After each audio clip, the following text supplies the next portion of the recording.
Hello दोस्तों, नमस्कार। आज हम लोग इतिहास विषय का एक महत्वपूर्ण टॉपिक आधुनिक शिक्षा का विस्तार के संदर्भ में डिस्कस करते हैं। देखिए, ये टॉपिक होने वाले जीआईसी, प्रवक्ता मेंस और जीडीसी मेंस, साथ ही साथ एलटी मेंस और अन्य परीक्षाओं के लिए महत्वपूर्ण टॉपिक है। देखिए, शुरुआत कहाँ से करते हैं? एक महत्वपूर्ण प्रस्तावना के साथ शुरुआत करते हैं। भारत में प्राचीन काल से ही शिक्षा के स्तर को बढ़ावा देने का संकेत मिलता है। इसके लिए तक्षशिला, नालंदा, वल्लभी, विक्रमशिला, घटिका विश्वविद्यालय की स्थापना की गई थी। यहाँ से शिक्षा का विकास ब्रिटिश काल से होते हुए वर्तमान समय अर्थात नई शिक्षा नीति 2020 तक अपने विकसित रूप में दिखाई देती है। नेक्स्ट हम लोग देखते हैं, आगे देखते हैं प्रारंभिक प्रयास क्या क्या किया गया इसके संदर्भ में। तो प्रारंभिक प्रयास के लिए आधुनिक शिक्षा की नींव ब्रिटिश शासन के दौरान पड़ी। सर्वप्रथम वारेन हेस्टिंग्स ने 1781 में कलकत्ता मदरसा की स्थापना की। जोनाथन डंकन ने 1791 में बनारस में संस्कृत कॉलेज की स्थापना की। लॉर्ड वेलेजली ने 1800 में कलकत्ता में फोर्ट विलियम कॉलेज की स्थापना की। देखिए दोस्तों, जिनको टीजीटी, जीआईसी, पीजीटी इतिहास से प्री देना है, उनके लिए भी ये कॉन्सेप्ट क्लियर करना बहुत जरूरी है, क्योंकि आपको कॉन्सेप्ट क्लियर नहीं रहेगा तो चाहे प्री हो चाहे मेंस हो, आप लोग जो है बेहतर नहीं कर पाएंगे। ठीक है, इसलिए जो है आगे बढ़ते हैं हम लोग। आगे चलकर राजा राम मोहन राय व डेविड हेयर ने 1817 में कलकत्ता में हिंदू कॉलेज की स्थापना की। ठीक है, ये देखिए, ये पूछ चुका था पीजीटी 2016 और पीजीटी 2021 पूछ चुका है क्वेश्चन, देख लीजिए आप लोग। फिर उसके बाद 1813 के चार्टर अधिनियम द्वारा पहली बार भारतीय शिक्षा पर 1 लाख रुपए के खर्च का प्रावधान किया गया। ठीक है, ये भी क्वेश्चन जो है टीजीटी 2013, टीजीटी 2016 और टीजीटी 2021 में ये पूछा जा चुका था। क्या पूछा गया था कि जो है पहली बार ब्रिटिश ने किस अधिनियम के तहत भारतीय शिक्षा पर 1 लाख रुपए व्यय किया? तो ये 1813 के अधिनियम द्वारा। ठीक है, हम लोग आगे बढ़ते हैं। अब देखिए, अब आ गया 1854 ईस्वी का जो है चार्टर, 1854 ईस्वी का चार्ल्स वुड का घोषणा पत्र।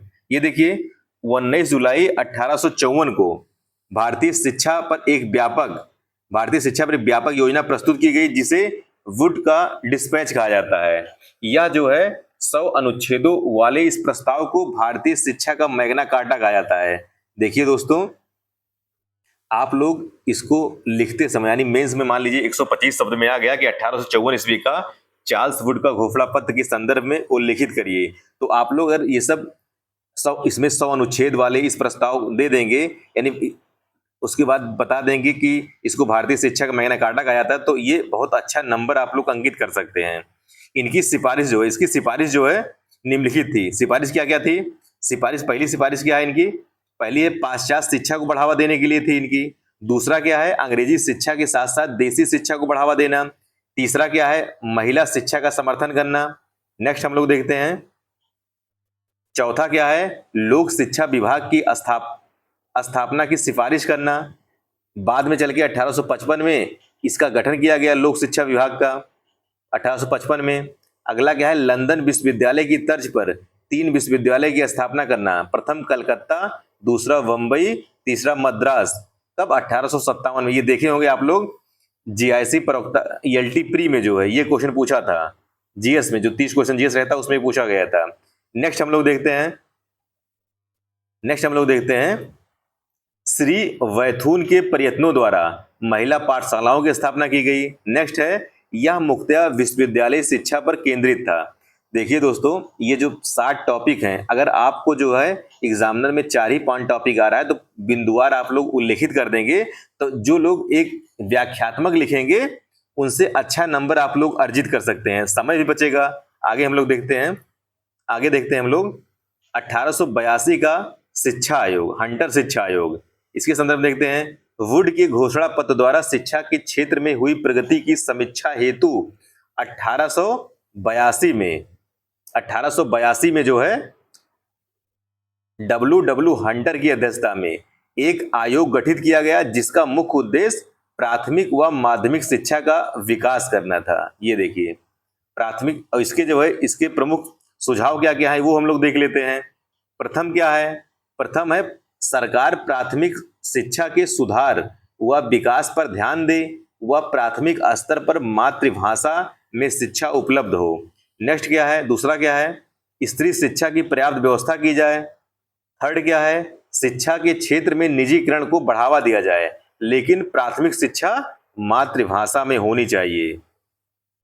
इसी समय क्या हुआ? इसी समय देखिए 1882 में पंजाब विश्वविद्यालय और 1887 में इलाहाबाद विश्वविद्यालय की स्थापना की गई। ये आप लोग एग्जाम्पल दे देंगे तो आपका उत्तर संपूर्ण माना जाएगा और आपको बेहतर अंक मिल सकेगा। नेक्स्ट हम लोग आते हैं, नेक्स्ट आइए। नेक्स्ट है 1902 का रैले आयोग।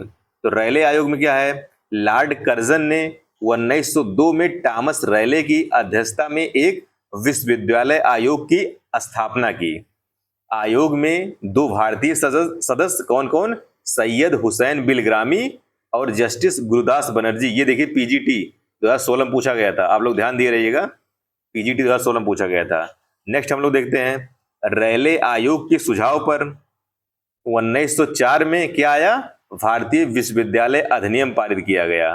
ठीक है, आगे बढ़ते हैं दोस्तों, हम लोग आगे बढ़ते हैं 1917 के सैडलर आयोग। देखिए कलकत्ता विश्वविद्यालय की समस्या हेतु आया था ये। इसमें भी 2 भारतीय सदस्य थे। ये भी देखिए इसमें कौन कौन भारतीय सदस्य थे? आशुतोष मुखर्जी और जियाउद्दीन अहमद। आशुतोष मुखर्जी और जियाउद्दीन अहमद। ठीक है, इसका सुझाव क्या था? इसने जो है व्यावसायिक कॉलेज खोलने का सुझाव दिया। इसने क्या किया? व्यावसायिक कॉलेज खोलने का सुझाव दिया।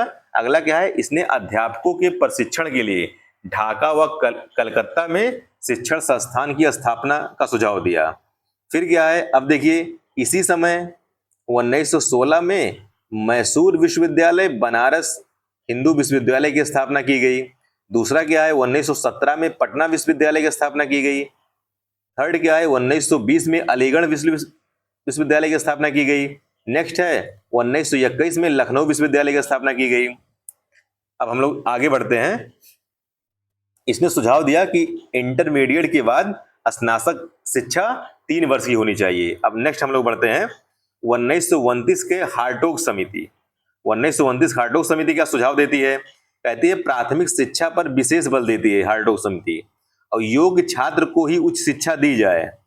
नेक्स्ट है व्यावसायिक शिक्षा पर यह भी बल दी है। अब देखिए 1937 में मौलिक शिक्षा की वर्धा योजना, या गांधी जी ने हरिजन में इस योजना को प्रस्तुत किया था। इसमें विद्यार्थी को 7 वर्ष तक मातृभाषा में अध्ययन करने का सुझाव दिया था। ये हो गया। अब नेक्स्ट हम लोग देखते हैं 1944 की शिक्षा की सार्जेंट योजना है। तो ये क्या है? ये है 11 वर्ष तक के बच्चों को क्या किया जाए? निःशुल्क शिक्षा दी जाए। 1913 के आसपास ही गोखले ने, ये भी इंपॉर्टेंट देखिए, ये भी पूछा गया था टीजीटी में।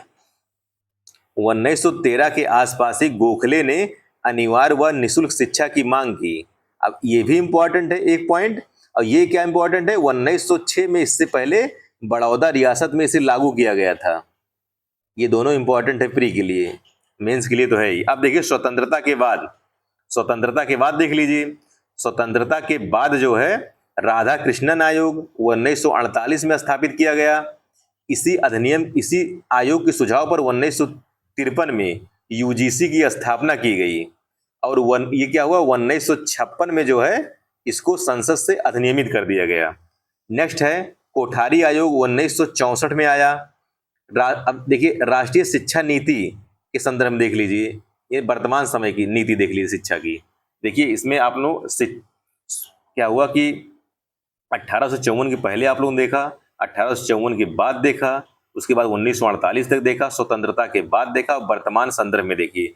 आपका कोई भी क्वेश्चन इसमें राष्ट्रीय शिक्षा के विकास से आए तो आप लोग संदर्भित कर दीजिएगा, पॉइंट वाइज संदर्भित कर दीजिएगा। नेक्स्ट हम लोग देखते हैं वर्तमान में 1968 की राष्ट्रीय शिक्षा नीति और 1986 की जो है राष्ट्रीय शिक्षा नीति।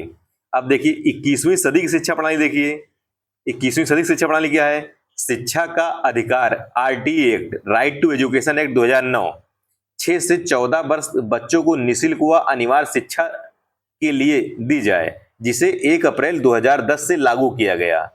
ठीक है, इसमें आप लोग पढ़ेंगे पॉलिटी में कि 86वां अमेंडमेंट किया गया, कब? 2002 में किया गया। इसके तहत तीन चीजें जोड़ी गई। क्या क्या? एक अनुच्छेद 21 का जोड़ा गया, शिक्षा का अधिकार। उसके बाद दूसरा अनुच्छेद 45 जोड़ा गया नीति तत्व में। तीसरा जो है 11वां मूल कर्तव्य जोड़ा गया। तो ये नेक्स्ट हम लोग देखते हैं नई शिक्षा नीति 2020 क्या, इसमें क्या कहा गया है जो 2020 में आई है। इसका संदर्भ है कि आधुनिक शिक्षा का स्वरूप बदलने के लिए इसे लागू किया गया है। इसके तहत 5+3+3+4 का नया स्कूली ढांचा अपनाया गया, जो रटने के बजाय किस पर ध्यान देता है? कौशल पर ध्यान देता है, तकनीकी ज्ञान पर ध्यान देता है और व्यवसायिक समझ पर केंद्रित है। ठीक है दोस्तों, ये जो है